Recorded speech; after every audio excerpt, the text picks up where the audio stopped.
Long before the word Santería existed, before Cuba or the Caribbean became the cradle of the African diaspora, there was a sacred covenant, a pact between heaven and earth. It began in Yorùbá land, in the great city-states of Ilé-Ifẹ̀, Ọ̀yọ́, and Ajébu, where human beings were born with a divine destiny, their ori. But when the transatlantic slave trade tore millions from their homeland, that destiny crossed the waters. In the holds of slave ships, the orishas traveled silently, not as idols or relics, but as living memory. And in the sugar fields of Cuba, those memories became prayers once again. In Cuba, enslaved Africans from Yorùbá origins became known as Lucumí, a word derived from Oloku mi, my friend or my people. Amid persecution and forced conversion, they disguised their gods under the faces of Catholic saints. Ocean as la Caridad del Cobre, Chango as Santa Bárbara, Yamaya as Our Lady of Regla, Obatalas las Mercedes, etc. But beneath the surface, their songs and ceremonies preserved the original current of Ifa and Orisha worship. This was not mere survival.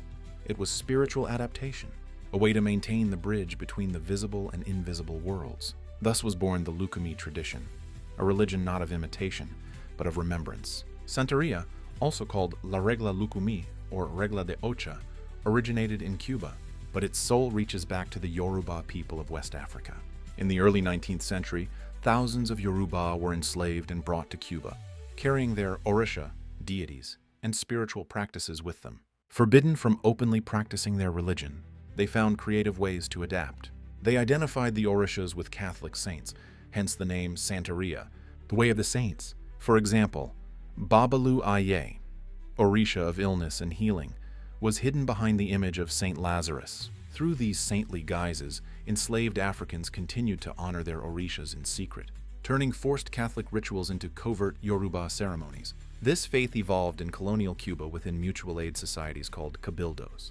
Ironically, the Spanish colonizers set up cabildos to convert Africans to Christianity, but they became havens for memory and resistance. Different African ethnic groups shared their songs, stories, and rites, reimagining a unified religion for survival. The Yoruba traditions, known in Cuba as Lucumí, a term used for Yoruba people there, absorbed new influences yet kept their African core. Over time, Lucumí Santería emerged as a distinctly Afro-Cuban religion, deeply Yoruba in cosmology, yet shaped by the Cuban experience of slavery and resistance. Even after slavery ended, Lucumí practitioners faced persecution and had to keep a low profile, as colonial and later Republican authorities criminalized pagan practices. Many worshipped quietly in private homes to avoid harassment. Despite the oppression, they preserved initiation ceremonies, prayers in the Lucumí Yoruba language, drumming rhythms, and offerings that honored the orishas and ancestors. Through Lucumí, the descendants of Africa in Cuba maintained a lifeline to their ancestral spirits. One of the most sacred rites that survived this journey is the initiation ceremony.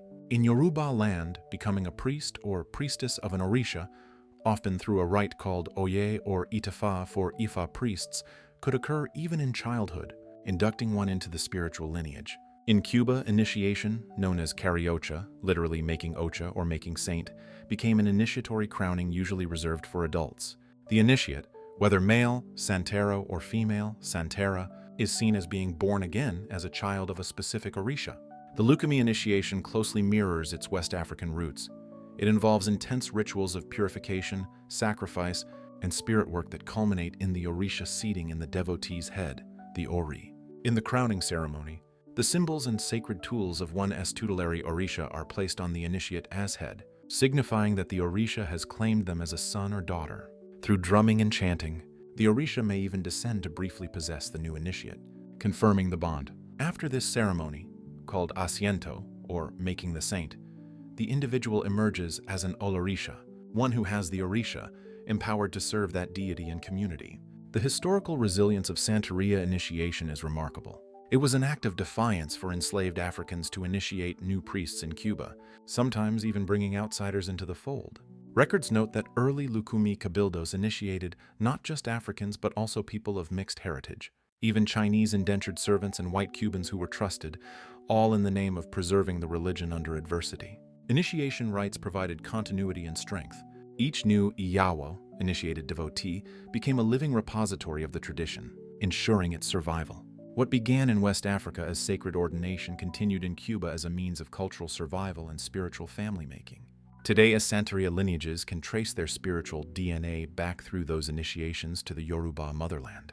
The survival of Lucumí initiation is itself a testament to the enslaved ancestors' courage, adaptability, and deep faith. Now let's see the Iyawo phase, meaning, practices, and purpose of the year in white after initiated. After the elaborate initiation ceremony, a Lucumí devotee enters a critical year-long stage of spiritual infancy known as Iyaworaje, the journey of the Iyawo. The word Iyawo in Yorùbá means bride, and in Lucumí it carries the double meaning bride of the orisha and slave servant of the orisha. It lovingly implies that the initiated person is now wedded to their orisha and also humbly in service to that divine force. The Iyawo is considered a newborn in the faith, no matter their age, a child of the orisha, who must be carefully nurtured and protected during their first year of life in the religion.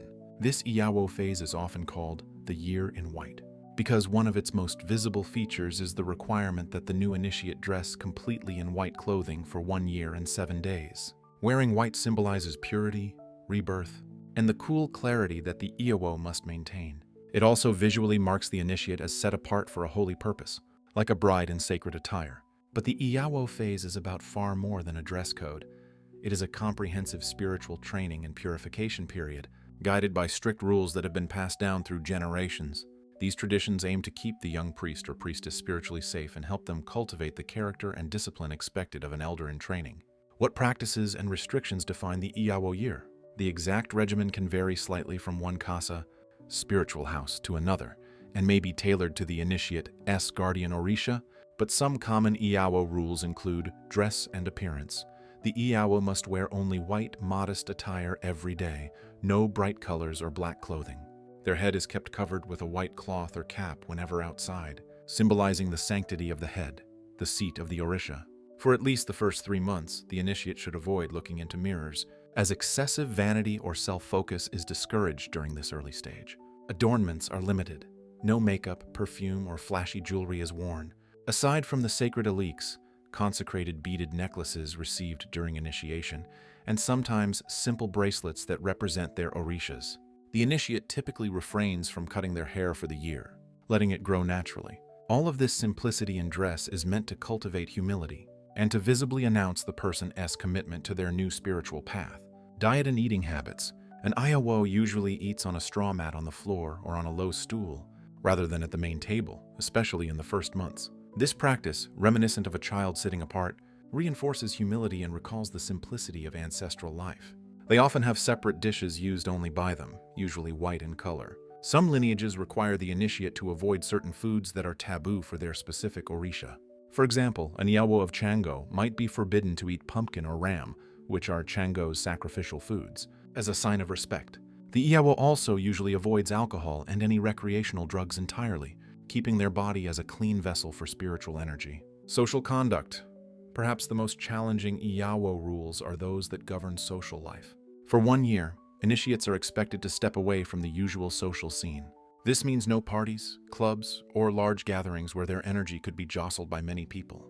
Once the sun sets each day, the Iyawo should be home. Going out at night is generally off limits unless it's a sanctioned religious event.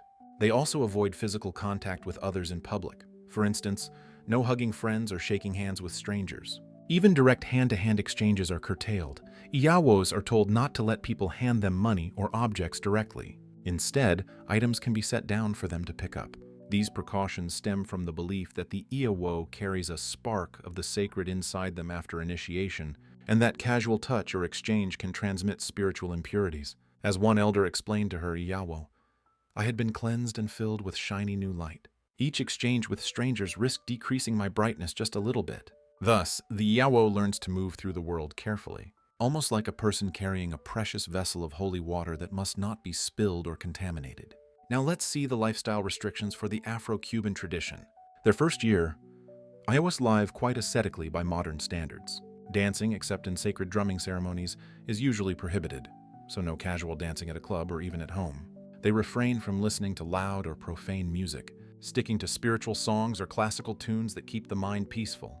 They avoid going to cinemas, concerts, or restaurants. Even activities like going to the gym or wandering in wild outdoor places, like dense forests or the sea, are avoided for some time, partly to prevent encounters with errant spirits, and partly because the Iyawo is expected to spend free time in study, prayer, or helping at their spiritual house. Intimate relations may be restricted in the early weeks. One common rule is a brief period of sexual abstinence right after initiation, often 16 days, to allow the Iyawo's energy to stabilize. These rules might sound strict or archaic, but each has a spiritual purpose. They demarcate the initiate from non-initiates, visibly and energetically separating them for a time. The Iyawo is like a delicate seed freshly planted. The community creates a protective bubble around them so they can develop roots and grow in the right direction. By following the rules, the Iyawo demonstrates commitment to the religion and respect for the orishas' investment in them. Every avoided party, every white outfit, every early bedtime is a devotional act, showing the orishas, "I am serious about this path."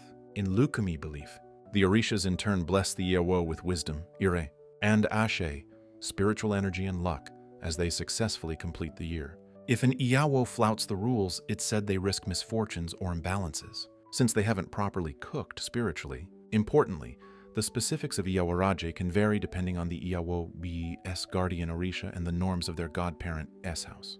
The godparent, who is now the Oyogbona, or one who witnesses and secondary guide, alongside the main initiating priest, will typically sit down with the new initiate after the ceremony for a reading of the Ita, a divination session that reveals the orisha's messages and the taboos the Iyawo must observe. One Iyawo's journey may differ from another's. For instance, an initiate of Oshun might be required to take special care around rivers or avoid spicy foods Oshun dislikes, while an initiate of Oya may have to avoid wearing black or touching a cemetery for the year. Scholar initiates have recorded examples.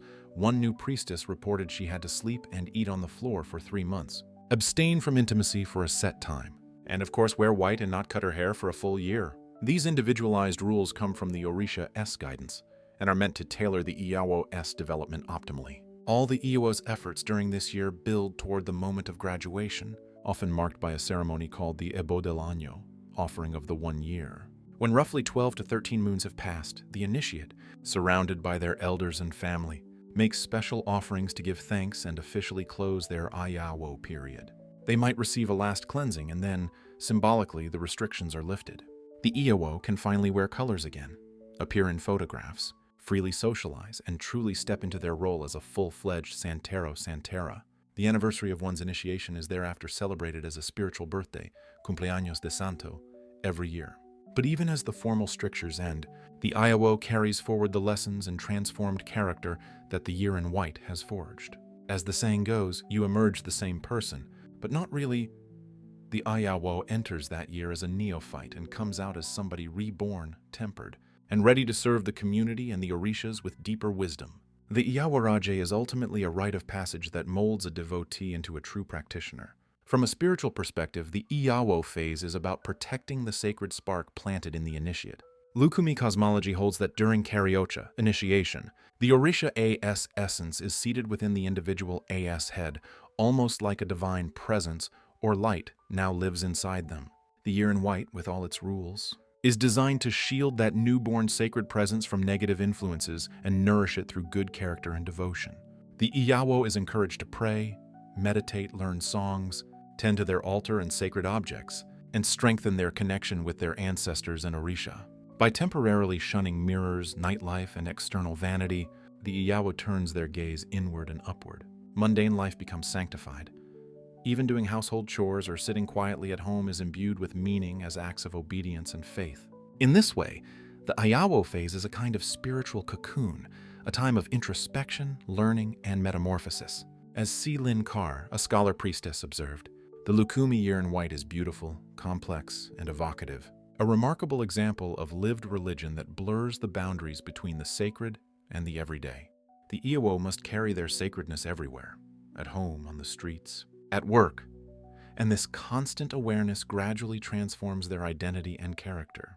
The restrictions that seem like burdens at first become sources of strength, discipline, and pride by the year's end. In sum, the Iyawo year is a gift of time to heal, time to learn, time to bond with one's orisha and community without the usual distractions of life. It is challenging, at times lonely or tedious, but it is also often described as one of the most enlightening and strengthening experiences of a Lucumí devotee's life. By the end of it, the Iyawo emerges not only as a certified priest or priestess, But as a person who has proven their dedication, cultivated humility and good character, Iwa, and established a lifelong, intimate relationship with the divine, the title Iyawo is temporary, but the spiritual depth it fosters becomes a permanent part of the initiate's soul. Now let's focus on personal and spiritual benefits of the Iyawo journey for modern seekers. Undertaking the Iyawo phase in today's fast-paced world can seem daunting, yet those who go through it often describe it as profoundly rewarding. Modern Iyawos, whether they are young Afro-Cuban devotees or cultural newcomers from other backgrounds, experience a transformation that touches every aspect of their being. On a personal level, the year in white functions almost like a spiritual boot camp or vision quest. It strips away excess and distractions, forcing the individual to encounter their true self and priorities. Discipline, for example, is a major takeaway. Adhering to the Iyawo rules day in and day out instills willpower, patience, and self-control. One cannot help but grow in maturity when resisting the urge to go out partying or explaining to friends for the 10th time why you cannot shake their hand. Over time, Iyawos report that the habits of the year become second nature and even comforting. The simplicity of wearing white and avoiding nightlife can bring a sense of inner peace and order that is rare in modern life. Many find that they sleep better, save money, and discover new hobbies or studies during this sheltered period. It's not uncommon to hear an Iyawo say, "I learned more about myself in that 1 year than in the previous 10. By temporarily stepping out of societal bustle, initiates gain clarity about what truly matters to them. Spiritually, the benefits are even deeper. The Iyawo journey is essentially a year-long meditation in action. Every day, the initiate must be mindful of their energy, whom they interact with, where they go, what they consume physically and mentally. This mindfulness often heightens their intuition and sensitivity to spiritual forces. Iyawos commonly become more attuned to subtle signs and messages from their orishas and ancestors. They might have vivid dreams or gentle nudges that guide them, because they are actively listening and observing in a way they never did before. The quiet life of an Iyawo creates space for the orishas to speak and guide. In Lucumí, one goal is to develop what's called Iwa, gentle and balanced character. The year in white is like a crash course in Iwa. By avoiding conflict, gossip, vanity, and excess, the Iyawo learns to remain cool like water, patient like a stone. This alignment with positive character and balance is believed to invite good fortune. One practitioner noted that Lucumí practice, and especially the Iyawo disciplines, inherently requires you to step away from negative energy. If I'm putting in so much work to cultivate positivity, it's not worth doing anything negative. As a result, many Iyawos undergo a positive lifestyle overhaul. They cut off toxic relationships, improve their diet, watch their words, and generally become more centered and optimistic people. This cleansing of one's life can lead to tangible blessings, better health, more meaningful relationships, and a sense of purpose. Another key benefit is the strengthening of community bonds and ancestral connections. Even though an Iyawo must refrain from casual socializing, they are far from alone. In fact, they often become closer to their spiritual family during this year than ever before. Godparents and elder co-initiates regularly check on the Iyawo, teaching them prayers, encouraging them, maybe scolding them when needed, and sharing in the small victories of the journey. A beautiful camaraderie develops among those who have been through the year in white. They form a fraternity of sorts, able to laugh later about how hard it was to not look in a mirror, or how they managed to eat on the floor gracefully. The Iyawo is also encouraged to deepen ties with blood family, and importantly with ancestors, Igun. Part of the Iyawo's regimen may include weekly spiritual masses or ancestor venerations to strengthen that root. Feeling the protection of one's forebears and the embrace of one's new house gives a powerful sense of belonging. In a world where many feel untethered or lonely, the structure of the Iyawo year provides an anchor. You have a community, you have lineage, you have purpose. This can be profoundly healing for modern seekers who come to Lucumí sometimes after wandering through life searching for meaning. The Iyawo phase also brings the initiate into intimate contact with the natural world and cosmic forces, which can be a revelation for urban dwellers. An Iyawo will have ceremonies at rivers, oceans, forests, and cemeteries throughout the year as they pay homage to different orishas, experiences that often awaken a deep love and respect for nature. They learn herbal lore, since certain herbs are used for cleansing baths and offerings. This reconnection to nature's rhythms, the cycles of the moon, the timing of offerings, can be grounding and therapeutic. Many initiates describe feeling for the first time that they have direct access to the divine, that the orishas truly listen and respond to them. There is a special confidence and comfort that comes from knowing one's guardian orisha is seated within, guiding and protecting always. The orishas become like constant companions, and that relationship can bring tremendous emotional support, healing trauma and providing guidance in difficult times. For modern folks facing stress, uncertainty, or identity struggles, becoming an Iyawo often provides a framework to reset one's life in alignment with sacred values and ancestral wisdom. Perhaps the greatest gift of the Iyawo year is the transformation of consciousness. By the end of the year, most initiates report a strong sense of self and clearer vision of their destiny. Ipin. The Lucumí path is about aligning with one's destiny and living in balance, and the Iyawo year is when that lesson is impressed deeply on the soul. You learn firsthand that saying no to short-term pleasures can yield long-term joy, that serving spirit and community brings real fulfillment. As Aisha Beliso de Jesus, a scholar and priestess, notes, Lucumí practices, like the Iyawo disciplines, focus on survival, health, well-being, and balance, connecting people back to ancestral practices that were always about caring for the community and oneself. In a society that often lacks spiritual center, those who undergo this traditional initiation frequently emerge feeling empowered and whole in a way they never had before. They become living beacons of an ancient light, and that shines through in how they carry themselves. Co-workers, friends, and family might notice the Iyawo has changed. Perhaps they're calmer under pressure, kinder, more confident, or have a kind of glow. Indeed, the restrictions of the year are meant to preserve the shiny new light inside them. And when the year is done, that inner light often remains, now integrated into a wiser, stronger human being. All these benefits illustrate why, despite the sacrifices involved, modern seekers still eagerly undertake initiation and the Iyawo journey. It is seen as a sacred investment in oneself. As one African-American Lucumí priest quipped, "It's like going into monk mode for a year to get your spirit right." People from various walks of life, teachers, nurses, artists, academics, etc., have taken this plunge and come out affirming it was worth every challenge. They gain a newfound spiritual identity, literally a new name. Each initiate receives a Yorùbá Lucumí name and a place in a global family of Orisha devotees. In a world hungry for connection and meaning, the traditional Iyawo year provides both in abundance: connection to the divine and to community, and a meaning woven from history, ritual, and personal growth. It is truly a journey of becoming who you were meant to be, with the guidance of loving spirits. Now we turn to initiation in the modern world, what to expect and how practices are evolving. Stepping onto the path of Lucumí initiation today means entering a living tradition that is at once old and new. What can a devotee expect as they prepare for and undergo initiation in contemporary times? For one, it still requires serious commitment of time, resources, and heart. Initiation is not undertaken lightly. A seeker will typically spend months or years studying and attending ceremonies as an aborisha, uninitiated devotee, before their elders, and divination confirm that they are ready to make saint. In practical terms, one must find a reputable godparent or godparents who will perform the initiation. This often involves becoming part of that elder's spiritual house and developing a relationship of trust. Lucumí is very much an apprenticeship model of religion. Knowledge is passed down person to person in ceremonies and daily life rather than through books alone. Even in the 21st century, if you want to be initiated, you need to immerse yourself in the community, helping in rituals, learning by observation, and demonstrating your respect and loyalty to the lineage. This is an important expectation that hasn't changed. Elders will quietly note if a prospective initiate has the humility, patience, and dedication required to carry the religion's responsibilities. If someone is only after a title or magical powers without putting in the work, they may be discouraged from initiating.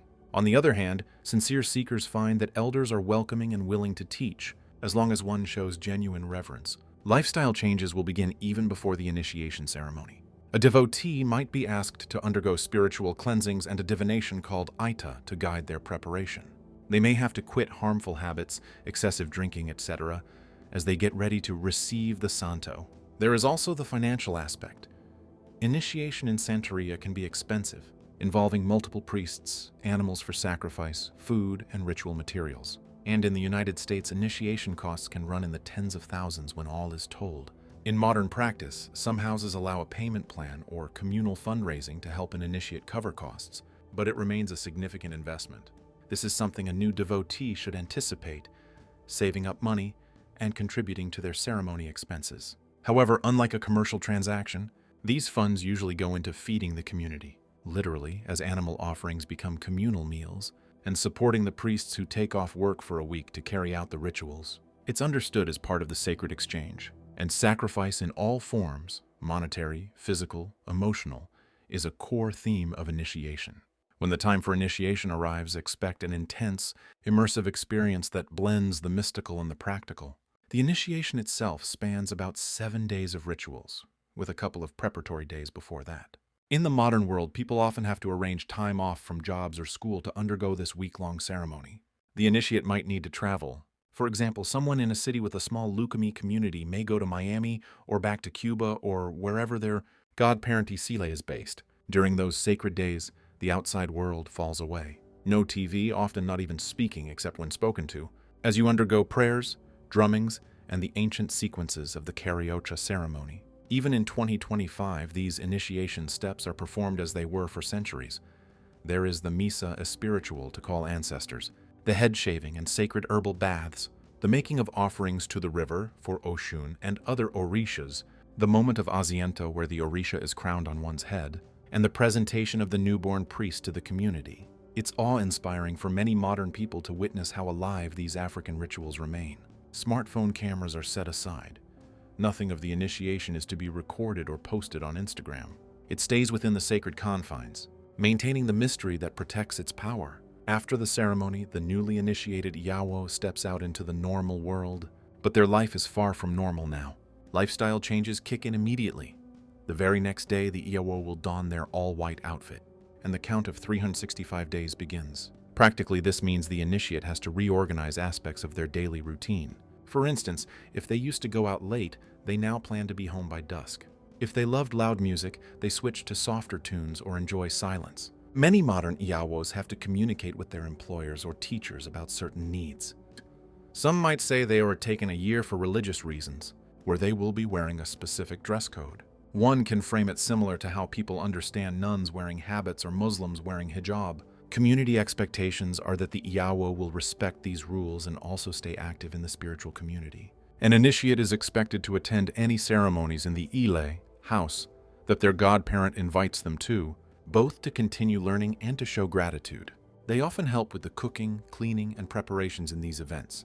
Initiation is the beginning of service, not the end. The elders may also assign the Iyawo tasks like studying certain patakis, sacred stories, learning to play a drum rhythm, or memorizing prayers. There is a lot of learning that happens post-initiation, from the meaning of different herbs to how to divine with shells. And nowadays, some houses even hold informal classes for new initiates. One can expect that the first year, and indeed the first 5 years or so, after initiation, is a period of intensive education in the religion. It's often said you truly start learning after you're initiated. The initiate's title might be priest, but they are more like a novice monk who still has much to absorb. Elders will refer to them as Iyawo, or sometimes Omo Orisha, child of the Orisha, until they prove to be serious, knowledgeable practitioners. This status is earned by showing devotion, studying the lore, and participating. Modern life can make this challenging. People are busy with jobs and families, but the expectation is to make time for one's spiritual obligations. Evolving practices, while the foundations remain, Lucumí initiation has seen some adaptations in the modern era. One evolution is in the openness and diversity of the practice. Decades ago, Santería was very secretive and confined mainly to Afro-Cuban and Latin communities. Today, especially in countries like the US, initiates come from all races and nationalities, and the religion is practiced somewhat more openly. It's not unusual now for an Iyawo to share, with discretion, about their experience in a blog or to publish a book on their year in white, something that would have been unheard of generations back. This growing openness helps demystify the religion and reduce stigma, but it's a delicate balance. Initiates must still keep the secrets of actual rituals. Another evolution is the influence of technology and global connectivity, discussed more below. An Iyawo in London might attend a Lucumí drumming via Zoom or consult their Cuban godparent over WhatsApp for advice. The religion is adapting to maintain community across distances. Additionally, some pragmatic adjustments are made for modern living. For example, traditional rules say an Iyawo should not appear in photographs. Yet in the age of ID cards and security badges, completely avoiding photos for a year is tricky. Many houses now allow ID or passport photos when necessary, while still forbidding vanity photos or social media postings of the Iyawo. Work or school may also require the Iyawo to slightly modify the dress code. If all white is not possible, they might wear a white shirt under a uniform, or wear a light-colored hat instead of a full head wrap in an office. Elders typically find acceptable compromises that uphold the spirit of the law, if not the exact letter, so long as the Iyawo demonstrates sincerity. For instance, if an Iyawo's job is in a hospital with a strict scrub color code, the godparent might permit that uniform, but ask the Iyawo to wear something white at home and stick to all other rules strictly. The core idea is that the initiate's well-being in modern society is also important. The orishas do not wish to jeopardize someone's livelihood or education, so flexibility is possible when done respectfully.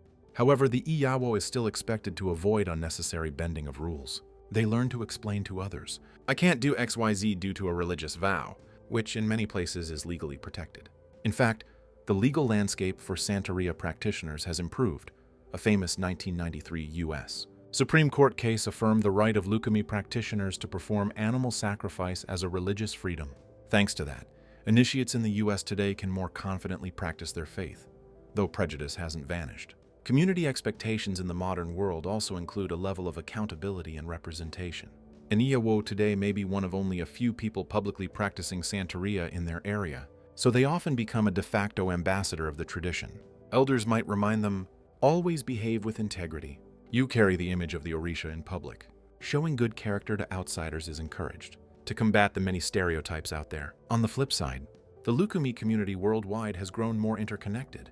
Initiates from different lineages meet at conferences or online forums to share knowledge. This cross-pollination means that some evolving practices are being adopted. For example, historically, Lucumí in Cuba incorporated a lot of Catholic elements, like baptizing initiates or using saint statues as you saw. Some modern initiates, especially outside Cuba, are choosing a more Afrocentric approach, minimizing Catholic imagery and emphasizing direct Yorùbá connections. In the U.S., there has been influence from the Yorùbá religion, as practiced in Nigeria, and a movement, in part inspired by figures like Oba Adefunmi in the 1970s, to remove colonial Catholic symbols and use original Yorùbá ones. So depending on one's house, an initiate might notice that in one casa they crown you with a saint's picture alongside the orisha tools, whereas in another house they use only orisha symbols. Both are valid Lucumí. It's just an evolution of aesthetic and emphasis. Similarly, music and language are evolving.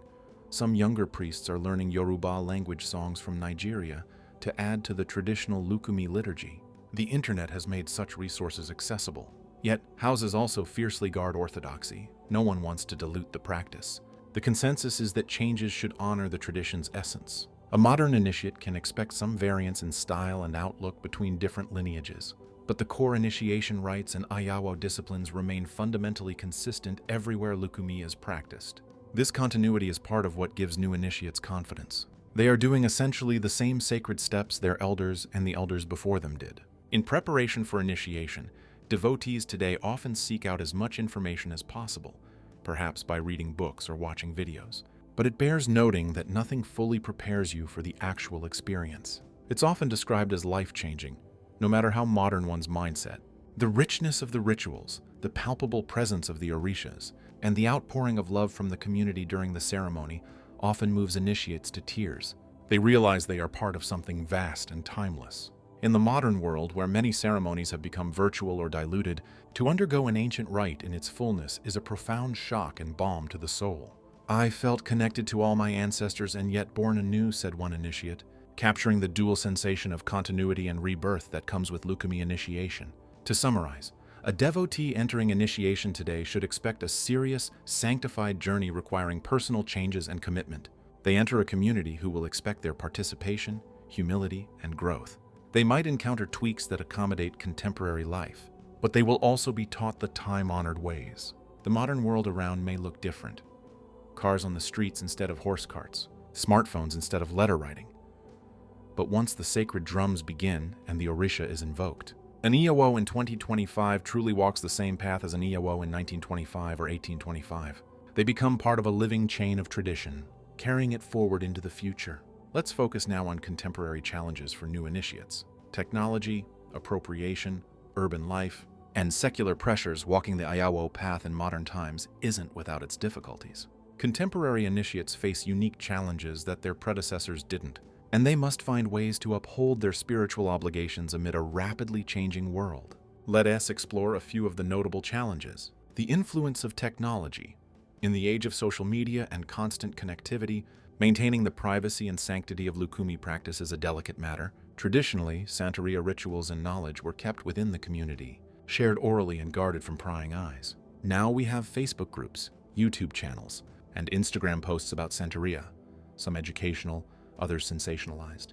On one hand, technology has allowed practitioners to connect across distances and has made information more accessible to seekers. Orisha music, for example, can be streamed online, and one can video chat with elders for guidance. Aisha Beliso de Jesus, in her ethnography Electric Santería, notes that even the orishas travel through new media and social networks, implying that the faith is finding expression via digital video and online platforms. However, this comes with new pitfalls. An Iyawo might feel tempted to post a selfie in their all-white clothing, to share their joy, but doing so violates the rule against public display and invites unwanted energy or scrutiny. Moreover, the internet is rife with misinformation. A newcomer might read something on a website and think they can, say, skip the formal initiation and just self-dedicate, which is incorrect and potentially harmful. Senior priests often counsel initiates to be careful with online forums and to always double-check things with their godparent.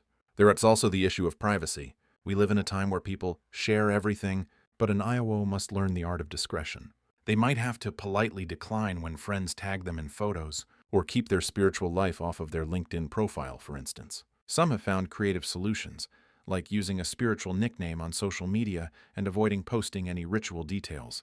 The challenge is to balance staying true to the secreto, secrecy, that protects the religion IS integrity, while not falling prey to the isolating or negative aspects of technology. Notably, many Lucumí practitioners deliberately maintain an offline, face-to-face approach for teaching and community.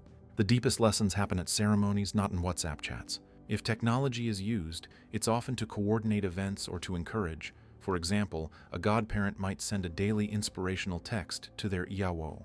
But the physical presence is key. You can receive the Ache of the Orisha through a screen. For younger initiates accustomed to digital life, adapting to this old-school way can be challenging. But many come to appreciate the break from the digital noise. It's like the orishas demand a digital detox whenever you step into the sacred space, which ultimately can be quite healing. Cultural appropriation and misrepresentation. With increased popularity of Afro-Caribbean spirituality and pop culture, there's a thin line between respectful interest and appropriation. Contemporary initiates sometimes find themselves navigating a world where Orisha names and Santería imagery are used commercially or superficially by people with no initiation or training.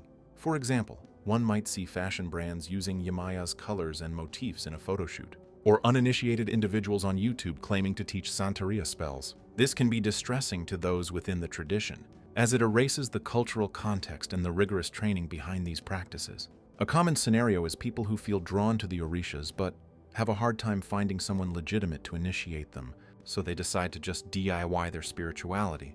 They might start wearing alikas or even call themselves a priest without going through the proper ceremonies. Seasoned practitioners warn that certain spirits need to be approached a certain way, or there can be major repercussions. The orishas are not just symbols you can mix and match into any eclectic practice. They are living forces with established protocols. A challenge for initiates, then, is confronting or educating others, sometimes friends or acquaintances, who may unknowingly disrespect the tradition. An Iyawo might have a colleague who says, "Oh, you're into Santería? I have a Shango candle at home. He's my spirit guide." And the initiate has to gently explain that buying a candle is not the same as being in the religion. There's also pressure on non-Afro-descendant devotees to practice with cultural sensitivity. Since Lucumí is an Afro-diasporic religion born from Black resistance, non-Black initiates must be especially careful not to center themselves or strip away the Afro-Cuban heart of it. Fortunately, the Lucumí community addresses this by emphasizing lineage and elder authority. Everyone, regardless of background, must earn their place through initiation and service. The hierarchy of the religion, godparent over godchild, etc., helps curb the pick-and-choose count mentality often seen in New Age circles. Still, initiates sometimes encounter people who think Santería is like an open buffet of magic. As one observer put it, they have a hard time finding someone to initiate them, so they just decide they don't need initiation. That's damaging to the culture. The Lucumí response is clear. There are no shortcuts. New initiates learn this the traditional way, and they often become advocates for that tradition. Some have taken to writing blogs or giving talks to dispel myths without revealing secrets. Instead, they highlight its depth, beauty, and ethical framework. Cultural appropriation is a challenge, but it also galvanizes committed initiates to protect and correctly transmit their heritage. Urban living challenges. Most Iyawos today are living in cities or towns, not in rural villages. Urban living can make some Santería practices logistically difficult. For instance, an initiate in Havana or New York might not have a private backyard to safely and legally perform an animal offering, so they rely on their godparent's home or a designated space. Even storing the items of initiation, like an earthenware tureen with sacred stones for the orisha, can be tricky in a tiny apartment. Iyawos must keep these on an altar that's respected, but not all have the luxury of a separate room. Noise is another factor. Drumming and singing are key parts of Lucumí worship, but apartment walls are thin. Many urban ilays have to end ceremonies by a certain hour or use quieter rhythms to avoid complaints. An Iyawo who lives with roommates or family, who are not in the religion, might struggle to maintain their altars or do prayers in a shared space. There's also the environment.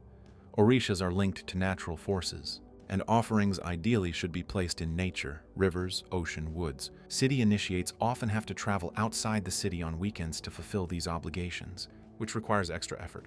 Imagine an Iyawo in a dense city who must take fruit and candy to a river for Oshun. They might have to drive an hour to find a clean river. Or an initiate of Yamaya who needs to visit the ocean but lives far from the coast. They might only do so on special occasions. These are modern compromises. Urban Iyawos adapt by being resourceful, using parks for certain offerings at off-peak hours, keeping potted plants at home to represent nature, or doing daily prayers mentally when vocal prayer might disturb neighbors. The good news is orishas understand sincere intent. If you pour libation to a legua at a crossroads at 5 a.m. when the city is quiet, it still counts. Some city devotees also form small groups to do nature outings together, turning challenges into community building. Additionally, city life means the Iyawo inevitably encounters more people and chaotic energy daily on public transit, busy streets. This makes adhering to the no-touch and no-crowd rule especially hard. One can't completely avoid crowds in a city, but an Iyawo will try to travel during off hours, sit in less crowded train cars, and so on. It requires vigilance to remain spiritually clean amid the literal dirt and density of a metropolis. In some cases, modern technology ironically helps here. An Iyawo can take an Uber instead of a packed bus if they can afford it, or have groceries delivered to minimize public exposure. These little adjustments can help navigate urban life while honoring the intent of the restrictions. Navigating secular and skeptical spaces. Perhaps one of the greatest challenges is dealing with how the outside secular world views Santería. Despite increasing awareness, many people still hold misconceptions, viewing it as primitive, satanic, or voodoo. An Iyawo who works in a mainstream job or studies at a secular university might worry about being ridiculed or discriminated against if their religious practice becomes known. Some choose to keep it entirely secret at work, passing off their white clothes as a fashion choice or a cultural thing. Others carefully educate a few coworkers or HR about their needs. There have been cases where workplaces were understanding, for example, allowing an Iyawo to wear a hat despite a no-hats policy after explaining it's religious. Still, the stigma is real. It is not uncommon for a Lucumí practitioner to hear jokes like, "Donity put a curse on me," once someone finds out, reflecting the shallow stereotypes. This can be exhausting. Initiates today often become gentle educators by necessity. They find themselves explaining that Lucumí is about healing and balance, not evil magic, as scholars and practitioners have asserted. Lucumí has always been about protection, healing, and remembrance. Its roots lie not in fear, but in love and holistic health. Those who are brave may even share with non-practitioner friends the beautiful philosophies of the religion, like the concept of Iwa Pele, good character, as the highest ideal, or how offerings are about reciprocity with nature and community, not some dark ritual. We see a slow, positive change. For instance, the city of Miami, which has a large Cuban community, is generally familiar with Santería, and one might spot Iyawos in white on the streets and no one bats an eye. But in a more conservative or unfamiliar environment, an initiate could face prejudice.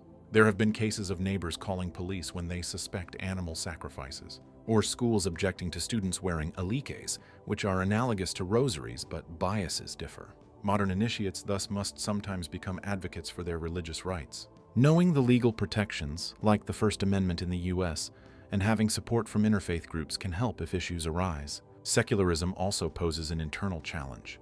The modern mindset often demands rational explanations and visible proof. Yet Santería operates in the realm of the unseen and requires faith in divination, ancestors, and orishas. New initiates, especially those not raised in this worldview, might have moments of doubt or cognitive dissonance. They might wonder, am I really hearing my orisha, or am I imagining it? Or feel odd when others dismiss their practices as superstition. Overcoming this means recalibrating one's value system. Many initiates do find a balance. They remain rational in daily life, but allow a space for mystery and sacred logic in their religious life.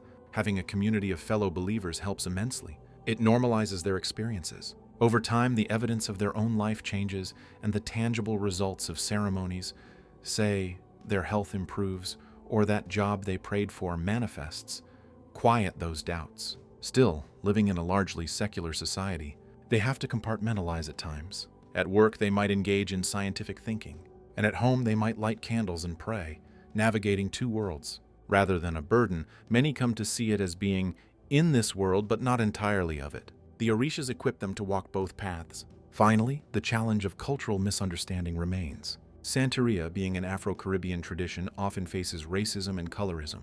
Some initiates of color find that even within their broader Latino families, they face pushback influenced by colonial attitudes that label African-based faith as brujeria, witchcraft.